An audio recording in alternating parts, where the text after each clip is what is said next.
Sir Vijayashanti గారు ఒక statement ఇచ్చారు సార్. ఆ స్టేట్మెంట్ కూడా చంద్రబాబు నాయుడు గారికి వ్యతిరేకంగా, అంటే ఆయనకు తన పార్టీ విస్తరణ మీద ఉన్న ఫోకస్ రాష్ట్ర ప్రయోజనాల మీద లేదు అని చెప్పేసి చెప్పింది. మరి ఏ విధంగా చూడొచ్చు ఆమె స్టేట్మెంట్? మీరేం చెప్తారు సార్ దీని గురించి? విజయశాంతి ఏ పార్టీలో ఉన్నా ఆ పార్టీకి ఒక్కొక్కసారి ఇబ్బంది పెట్టే స్టేట్మెంట్లు ఇవ్వడం ఆమె నైజం. యాక్చువల్ గతంలో బీజేపీలో ఉన్నప్పుడు కూడా బీజేపీని ఇరుకున పెట్టే కొన్ని స్టేట్మెంట్లు ఇవ్వడం, ట్వీట్లు చేయడం చేసింది. అలాగే ఇప్పుడు కూడా ఎక్స్లో ఆమె ట్వీట్ చేసింది. అందులో ఏంటంటే రేవంత్ రెడ్డిని కాంగ్రెస్ను ఇబ్బంది పెట్టే ట్వీట్ అది. సో ఆ ట్వీట్ అసలు ఏం చేసింది అనేది మనం చూస్తే ఆమె ఏం చెప్పిందంటే, చంద్రబాబు ఇక్కడ ముఖ్యమంత్రితో కలవడం అనేది పైకి రాష్ట్ర ప్రయోజనాలు, ఇరు రాష్ట్రాల ప్రజల ప్రయోజనాల కోసం అన్నట్టుగా కనిపిస్తుంది, కానీ అసలు అజెండా అది కాదు. చంద్రబాబు మళ్ళీ ఇక్కడ తెలుగుదేశాన్ని బలపరచడమే అజెండా. ప్రజల ప్రయోజనాలు ఆయనకు అవసరం లేదు. ఇక్కడ మళ్ళీ తెలుగుదేశాన్ని ఇచ్చేయడం అజెండా. అందుకనే ఆయన 2028లో ఇక్కడ ఎలక్షన్లో, స్టేట్ ఎలక్షన్ జరుగుతాయి, అందులో తెలుగుదేశం ఈసారి అధికారంలోకి వస్తుందని చెప్పాడు. అంటే అర్థం ఏంటి? కాంగ్రెస్కి వ్యతిరేకంగా చెప్పినట్టే కదా. సో అనేది ఆమె ఖండించింది. సో దీంట్లో కొంతవరకు వాస్తవం కూడా ఉంది. ఎందుకంటే చంద్రబాబు మళ్ళీ ఇక్కడ వచ్చి పార్టీని పునరుద్ధరిస్తున్నాడు. సో బీజేపీతో కలిసి ఇక్కడ మళ్ళీ అది అక్కడ ఎట్లాగైతే కూటమి కట్టారో ఇక్కడ కూడా అలాగే తెలుగుదేశం, బీజేపీ, ఇటు జనసేన 3 కలిసి ఇక్కడ పోటీ చేసి కాంగ్రెస్కి వ్యతిరేకంగా పోరాటం ద్వారా ఇక్కడ కూటమి అధికారంలోకి రావడం అనేది చంద్రబాబు ఉద్దేశం. తెలుగుదేశం ఒకటే వస్తుందని కాదు, ఇక్కడ కూటమి కట్టే అవకాశాలే ఉన్నాయి. ఎందుకంటే అప్పుడు ఛాన్స్ ఉంది ఇక్కడ. ఎందుకు బీఆర్ఎస్ కానీ ఈ లోపల తొక్కేస్తే కంప్లీట్గా కాంగ్రెస్కి మీద వ్యతిరేకత వస్తే ఆ వ్యతిరేకత అనేది బీజేపీ కూటమికి వెళ్తుంది, బీజేపీ నాయకత్వంలోని కూటమికి వెళ్తుంది. చంద్రబాబు కూడా ఇక్కడ కొంతవరకు క్యాడర్ కానీ ఓట్లు కానీ ఉన్నాయి కాబట్టి ఇవన్నీ అటు షిఫ్ట్ అయితే ఛాన్స్ అయితే ఉంది. సో ఆ యాంగిల్లో ఆయన చెప్పినప్పుడు ఖచ్చితంగా ఈమె కాంగ్రెస్ వాదిగా దాన్ని వ్యతిరేకించడం కరెక్టే. కాకపోతే ఇంకా ఆ షేప్ ఇంకా తీసుకోకముందే ఈమె మాట్లాడినట్టు కనబడుతుంది. రెండవది, చంద్రబాబు ప్రతిపాదన పెడితే రేవంత్ రెడ్డి ఓకే చేస్తేనే కదా ఆయన కలిశారు. సో రేవంత్ రెడ్డి పిలిస్తేనే ఆయన వచ్చాడు. ఆయన మనం కలుద్దామని ప్రపోజ్ చేశాడు. రేవంత్ రెడ్డి రండి మాట్లాడుకుందాం అనేది పెట్టాడు. రేవంత్ రెడ్డి ఏమి అక్కడికి వెళ్ళలేదు. ఆయన పిలిస్తే చంద్రబాబు ఇక్కడ వచ్చాడు, ఇద్దరు కలిసి మాట్లాడుకున్నారు. సో ఇప్పుడు అది అంటే ఆయనకి ప్రయోజనాలు అవసరం లేదంటే రేవంత్ రెడ్డికి కూడా అవసరం లేదన్నట్టుగానే ఉంది ఇక్కడ. మరి ఆయనకి ప్రయోజనాలు అవసరం లేని వాడితో రేవంత్ రెడ్డి ఎందుకు గెలిచాడు? సో ఇక్కడ క్లియర్గా ఏంటంటే ఆమె ఇంకొక విషయం, కాంగ్రెస్లో ఎవరు కూడా ఈ అభిప్రాయాన్ని ఎక్స్ప్రెస్ చేయలేదు. బీఆర్ఎస్ వాళ్ళు చేయొచ్చు, లేకపోతే వేరే వైసీపీ వాళ్ళు చేస్తున్నారు, కానీ కాంగ్రెస్ వాళ్ళు ఎవరు చేయలేదు. ఎందుకంటే ఇది ఇరు ముఖ్యమంత్రులు కలిసిన ఇది, ఇద్దరు కూడా వాళ్ళ కోరిక మేరకు కలిసారు తప్ప ఎవరో ఫోర్స్ చేస్తే కలిసింది కాదు. కాబట్టి పైగా దాంట్లో ఇప్పటికిప్పటికీ ఏమీ తేలలేదు కూడా ఆ మీటింగ్లో. ఆ మీటింగ్ ఏంటంటే ఫస్ట్ నెక్స్ట్ ఎలా ప్రొసీడ్ అవ్వాలని దానికి ఒక సన్నాహక సభ అంటారు, సన్నాహక సమావేశం. అది అంటే నెక్స్ట్ మళ్ళీ మనం ఏ అంశాలు ఇబ్బందులు ఉన్నాయి, ఏ అంశాలు తీరాయి, ఫస్ట్ ఐడెంటిఫై చేయడం, అజెండా ఫిక్స్ చేసుకోవడం, ఈ అంశాల మీద ఏమేమి అధ్యయనాలు అవసరం, ఈ కొన్ని తేల్చేసే అంశాలు ఏమేమి ఉన్నాయి, మీ వైపు ఉన్న కోరికలు ఏంటి, మా వైపు ఉన్న కోరికలు ఏంటి, ఇవన్నీ ఛానలైజ్ చేసుకొని దీని మీద అత్యున్నత స్థాయి సిఎస్ల స్థాయిలో కమిటీలు ఏర్పాటు చేసి ఇరువైపులు కూడా మరింత లోతుగా అధ్యయనం చేసి నెక్స్ట్ మళ్ళీ ఒక సిట్టింగ్ వేయడం. ఎక్కడైనా ఇలాగే జరుగుతాయి. అందులో అదే జరిగింది. అక్కడ రాజకీయాలు మాట్లాడుకున్నారా లేదనేది ఎవరికి తెలీదు. దానికి అక్కడే మాట్లాడుకోవాల్సిన అవసరం లేదు. వాళ్ళు అనుకుంటే ఎక్కడైనా మాట్లాడుకోవచ్చు. అది పెద్ద విషయం కాదు. ఇవాళ ఇద్దరు రాజకీయ నాయకులు రాజకీయాలు మాట్లాడుకోవాలంటే ఈ ముఖ్యమంత్రులే సమావేశం అవ్వాల్సిన అవసరం లేదు.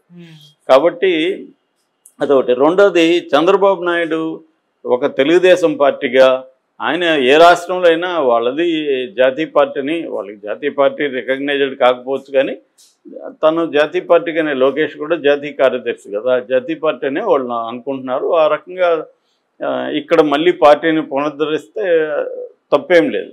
కాకపోతే ఏంటంటే అతను చంద్రబాబు ఆ కార్యకర్తలను ఉత్సాహపరచడం కోసం ఖచ్చితంగా మాట్లాడతారు. మళ్ళీ మనమే అధికారం. నిన్న రేవంత్ రెడ్డి కూడా షర్మిల 2029లో ముఖ్యమంత్రి అని చెప్పాడు. అదేమన్నా సాధ్యమా? అసలు 2% కూడా ఓట్లు లేదు.